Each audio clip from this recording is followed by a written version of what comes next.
are some numbers that Hockey Canada is eager to share with the public, like the 385,000 registered players across the country. But when it comes to more sensitive figures, like revenues and taxpayer funding, it divulges few, if any, details.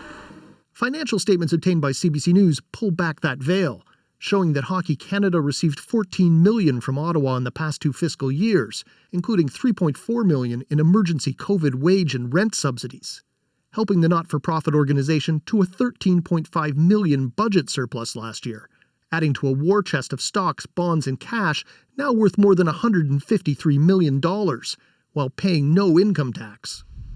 Public and political outrage over the alleged 2018 sexual assault by players who attended a Hockey Canada gala in London, Ontario, is driving Monday's hearings, as well as a federal audit of the organization's books. Hockey Canada didn't respond to a CBC News request for an interview or to written questions about its finances.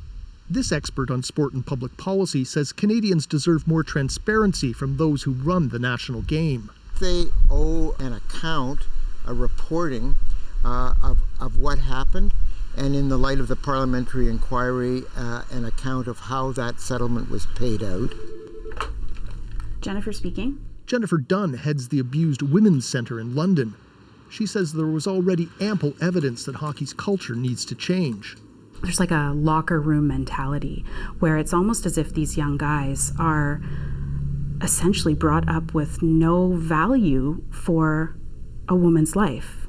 And while Dunn understands the focus on public funds, there's another number she wants people to keep in mind. Every 17 minutes in Canada, a woman is sexually assaulted.